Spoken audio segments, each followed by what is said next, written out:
मार्गदर्शन करने के लिए।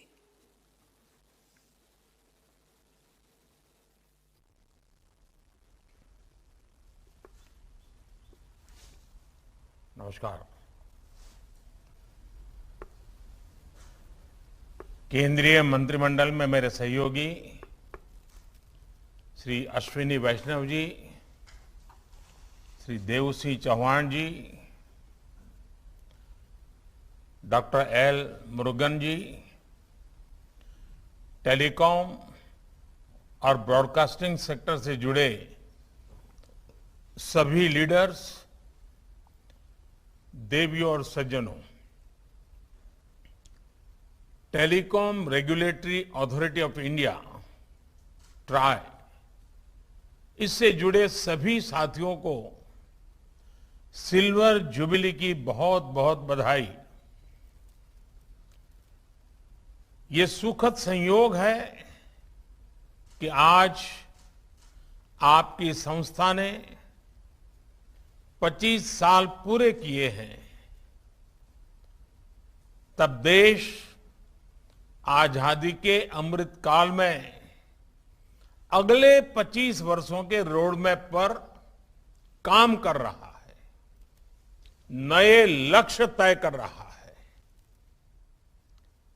थोड़ी देर पहले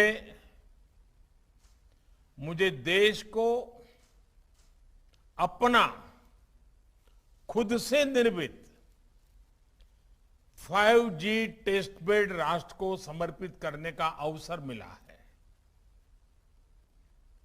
ये टेलीकॉम सेक्टर में क्रिटिकल और आधुनिक टेक्नोलॉजी की आत्मनिर्भरता की दिशा में एक अहम कदम है। मैं इस प्रोजेक्ट से जुड़े सभी साथियों को, हमारे IITs को बहुत बहुत बधाई देता हूं। साथ ही मैं देश के युवा साथियों को, रिसर्चर्स और कंपनीज को आमंत्रित करता हूं कि वो टेस्टिंग फैसिलिटी का उपयोग 5G टेक्नोलॉजी के निर्माण के लिए करें। विशेष रूप से हमारे स्टार्टअप्स के लिए अपने प्रोडक्ट टेस्ट करने का ये बहुत बड़ा अवसर है। यही नहीं, 5GI के रूप में जो देश का अपना 5G स्टैंडर्ड बनाया गया है, वो देश के लिए बहुत गर्व की बात है। ये देश के गांवों में 5G टेक्नोलॉजी पहुंचाने और उस काम में बहुत बड़ी भूमिका निभाएगा। साथियों, 21वीं सदी के भारत में कनेक्टिविटी देश की प्रगति की गति को निर्धारित करेगी। इसलिए हर स्तर पर कनेक्टिविटी को आधुनिक बनाना ही होगा और इसकी बुनियाद का काम करेंगे आधुनिक इंफ्रास्ट्रक्चर का निर्माण, आधुनिक टेक्नोलॉजी का ज्यादा से ज्यादा इस्तेमाल। 5G टेक्नोलॉजी भी देश की गवर्नेंस में, ease of living, ease of doing business, इन अनेक विषयों में सकारात्मक बदलाव लाने वाली है। इससे खेती, स्वास्थ्य, शिक्षा, इंफ्रास्ट्रक्चर और लॉजिस्टिक्स, हर सेक्टर में ग्रोथ को बल मिलेगा। इससे सुविधा भी बढ़ेगी और रोजगार के भी नए अवसर बनेंगे। अनुमान है कि आने वाले 1.5 दशक में 5G से भारत की अर्थव्यवस्था में $450 बिलियन का योगदान होने वाला है। यानी ये सिर्फ इंटरनेट की गति नहीं, बल्कि प्रगति और एम्प्लॉयमेंट जनरेशन की गति को भी बढ़ाने वाला है। इसलिए 5G तेजी से रोल आउट हो, इसके लिए सरकार और इंडस्ट्री दोनों को कलेक्टिव एफर्ट्स की जरूरत है। इस दशक के अंत तक हम 6G सर्विस भी लॉन्च कर पाए, इसके लिए भी हमारी टास्क फोर्स काम करना शुरू कर चुकी है।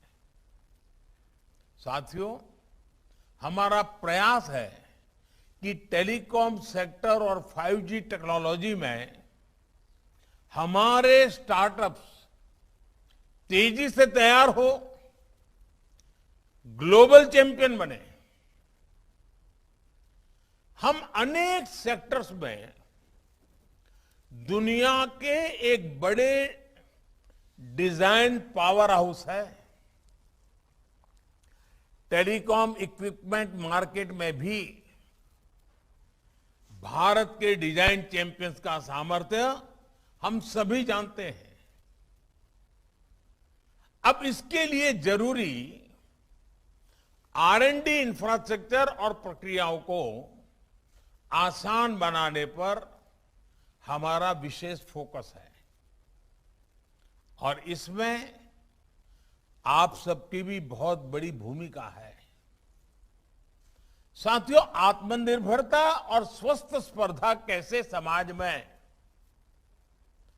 अर्थव्यवस्था में मल्टीप्लायर इफेक्ट पैदा करती है, इसका एक बेहतरीन उदाहरण हम सब गर्व से कह सकते हैं, हमारा टेलीकॉम सेक्टर है। हम जरा पुरानी तरफ नजर करें, 2G का काल, 2G का काल यानी निराशा, हताशा, करप्शन, पॉलिसी पैरालिसिस, और आज उस कालखंड से बाहर निकलकर देश ने 3G से 4G और अब 5G और 6G तक की तरफ तेजी से कदम बढ़ाए हैं। ये ट्रांजिशन बहुत स्मूथली, बहुत ट्रांसपेरेंसी के साथ हो रहा है और इसमें TRAI की बहुत महत्वपूर्ण भूमिका रही है। रिट्रोस्पेक्टिव टैक्सेशन हो या AGR जैसे मुद्दे,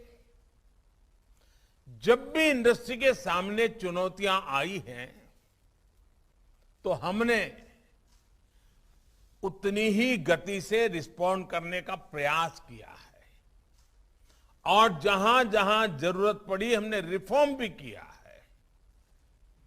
ऐसे ही प्रयासों ने एक नया विश्वास पैदा किया। इसी का परिणाम है कि 2014 से पहले एक दशक से ज्यादा समय में जितना FDI टेलीकॉम सेक्टर में आया है, उसमें 1.5 गुना से अधिक सिर्फ इन 8 सालों में आया है। भारत के पोटेंशियल पर इन्वेस्टर्स के इसी सेंटिमेंट्स को मजबूत करने की जिम्मेदारी हम सभी पर है। साथियों, बीते वर्षों में सरकार जिस तरह नई सोच और अप्रोच के साथ काम कर रही है, उससे आप सभी भली भांति परिचित हैं। साइलोज वाली सोच से आगे निकलकर अब देश whole of the government approach के साथ आगे बढ़ रही है। आज हम देश में टेली डेंसिटी और इंटरनेट यूजर्स के मामले में दुनिया में सबसे तेजी से एक्सपांड हो रहे हैं, तो उसमें टेलीकॉम समेत कई सेक्टर्स की भूमिका रही है। सबसे बड़ी भूमिका इंटरनेट की है।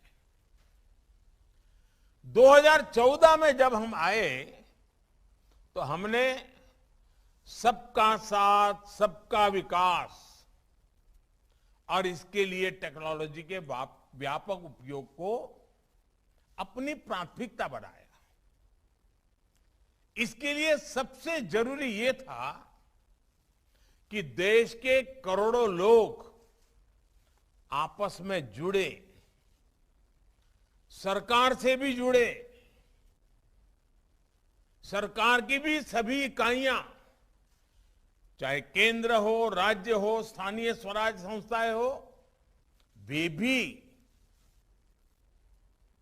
एक प्रकार से एक ऑर्गेनिक इकाई बन करके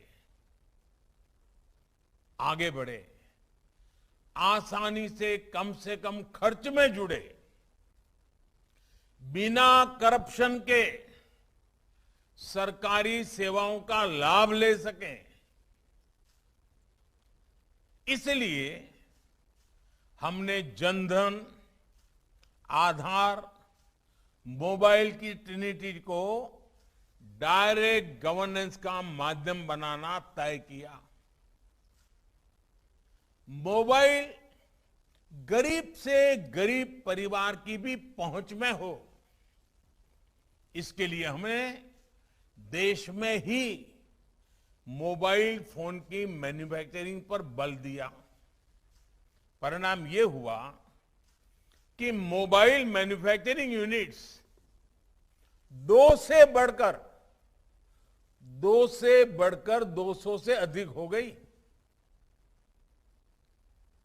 आज भारत दुनिया का सबसे बड़ा मोबाइल फोन मैन्युफैक्चरर है और जहां हम अपनी जरूरत के लिए फोन इंपोर्ट करते थे, आज हम मोबाइल एक्सपोर्ट के नए रिकॉर्ड बना रहे हैं। साथियों, मोबाइल कनेक्टिविटी बढ़ाने के लिए जरूरी था कि कॉल और डेटा महंगा ना हो। इसलिए टेलीकॉम मार्केट में हेल्दी कंपटीशन को हमने प्रोत्साहन किया। इसी का परिणाम है कि आज हम दुनिया के सबसे सस्ता डेटा प्रोवाइडर्स में से एक है। आज भारत देश के हर गांव तक ऑप्टिकल फाइबर से जोड़ने में जुटा है।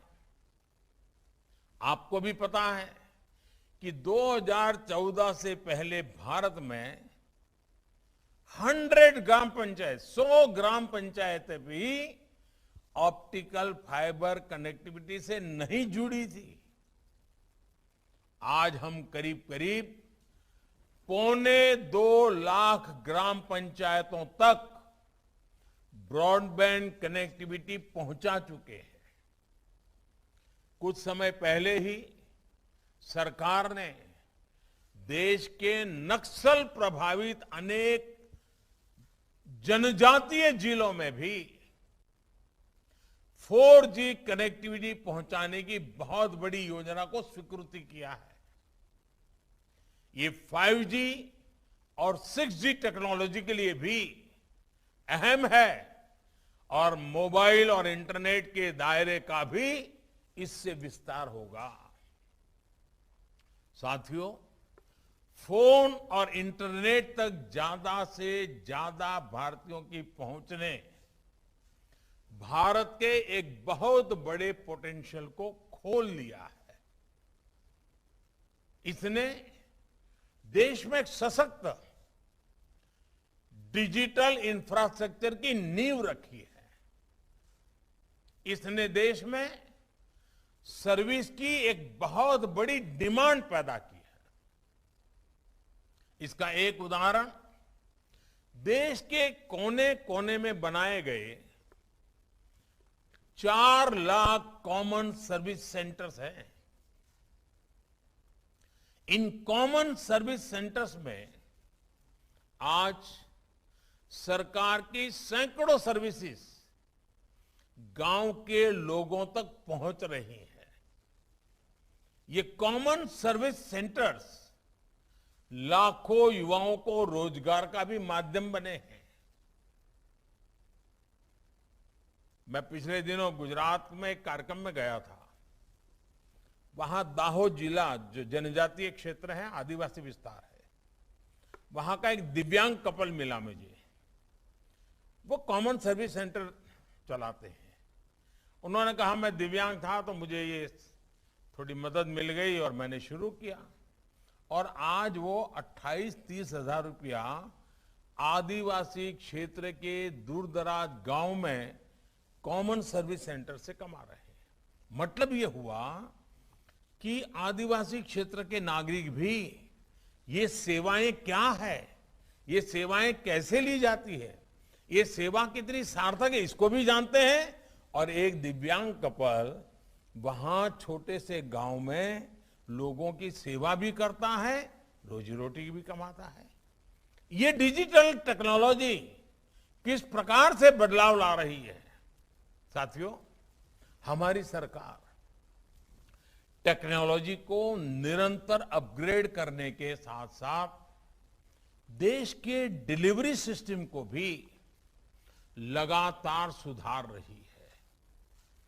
इसने देश में सर्विस और मैन्युफैक्चरिंग दोनों से जुड़े स्टार्टअप इकोसिस्टम को बल दिया है।